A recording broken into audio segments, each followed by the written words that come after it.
English language, paper 1. This video is going to be about question 5. So for question 5, you're probably thinking, okay, I need to write a story or description.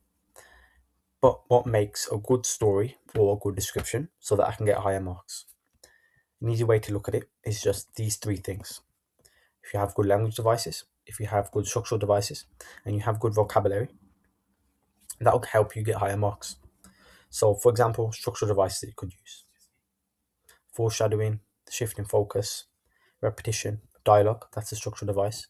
So in your story, you can use quotation marks and say something in between. Zooming in and zooming out. You might be in one place, but you might zoom into the character's emotions, or you might be in one place, you might zoom out to the wider setting. A single line paragraph, so you'd write a paragraph in your story, then you do a single line paragraph, and then you'd write another paragraph. So these are structural features, and if you just think about it as like a tick box, and every single feature you use, every single language device, structure, or vocabulary that you use is just getting you another mark. Then there's some more structural features here. These ones are quite simple. So at the end, you could have a cliffhanger. Flashbacks are quite simple.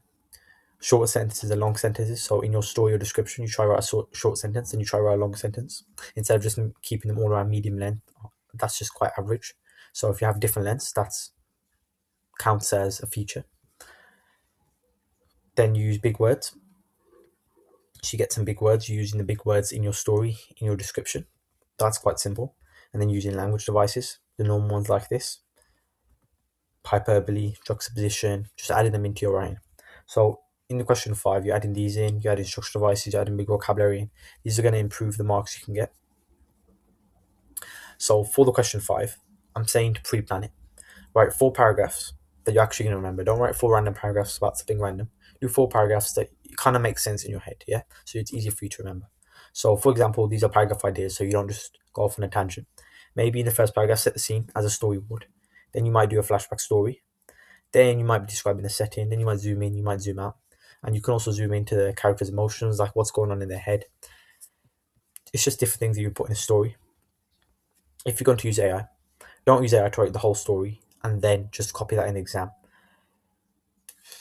It might look fake, but also, honestly, if you're not learning how to do these things here above anyway, then that's not going to help you on questions 1 to 4. It's also not going to help you for paper 2. So you might as well, anyway, learn them. So you're better for the other questions on paper 1, and you're also better for paper 2 itself.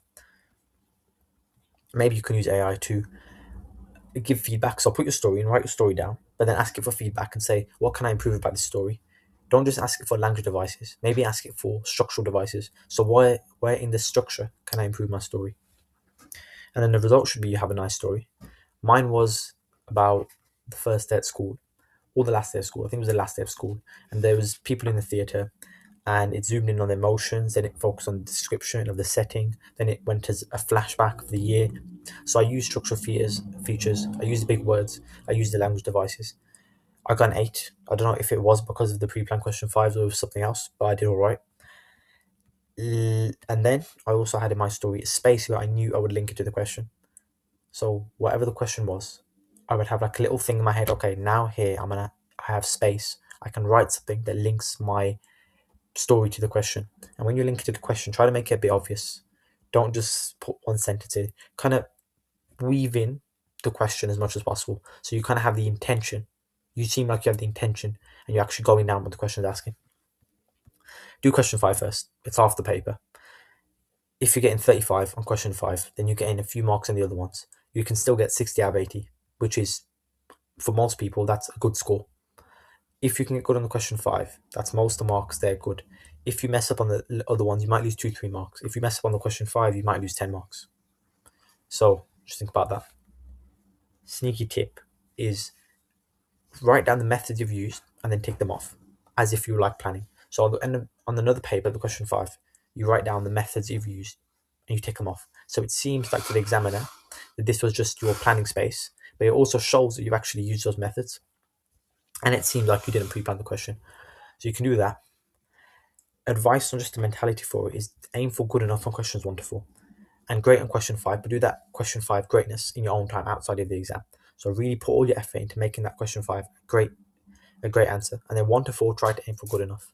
Because I'm not saying get less on them or do bad on them or don't try on them, but people might try to do great on them, perfect on them, and then they're going to actually waste time for the rest of the exam. So they might try to gain 2, 3 more marks, but then because they wasted that time, they're now going to lose 6 marks. So just try to think if it's worth it or not.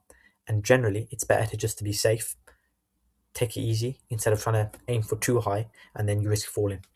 That's what I think, especially for the essay exams, because it's quite to be quite time efficient. For this paper 1, English language, you need to learn the writer's methods to analyze. So you would make your point, then the evidence you would be the metaphor here shows this, then you pull out the quote, and then you do your explanation.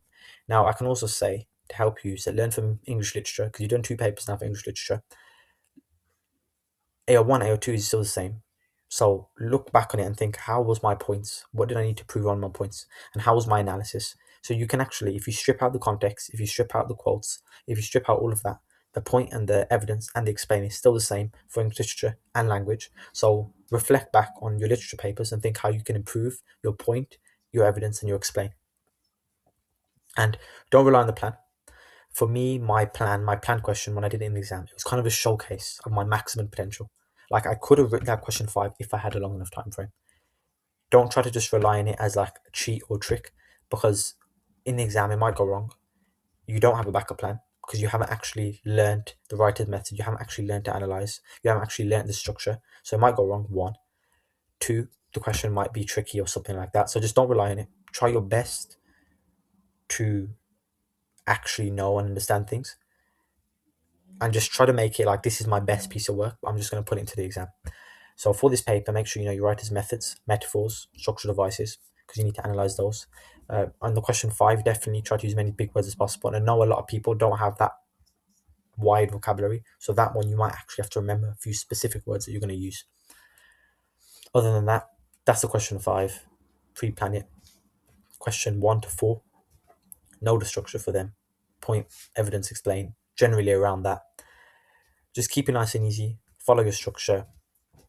Follow your pre-plan. Make sure you do everything right. Don't aim too high because it's time limit exam. You got to be time efficient. Don't slip up. Do the question 5 first. That's pretty much it. That is pretty much it. So I would say the English language is 2 things. It is knowing your structure, how you're going to do your responses. So knowing your paragraph structure, knowing what the question is asking for. So knowing for question 2, I'm going to write this many paragraphs. Knowing for question 3, I'm going to write this many paragraphs with this many things. Knowing for question 4, I need to do this paragraph, comparing this to this. Just that general formula, knowing those formulas. That's the first part of English language. The second part of English language is these things here. Knowing language devices, knowing structural devices. That's it. Those 2 parts. Make sure you got them. If I ask you right now, I'm going to ask you right now, with the answer in your head, what structure are you going to write for question 2? What structure are you going to write for question 3? What structure are you going to write for question 4? You should be able to answer that now. And then in the exam, what you're going to do is fill out your template. You know, like those questions where they ask you to fill in the boxes and they give you a paragraph, you all have to do is fill in the boxes. That's what you should be doing going into the exam. You already know the paragraph. All you're doing is filling in the boxes with the information the exam has given you. That's it. Any questions? Ask me in the comments. I'll try to respond to them. Yeah.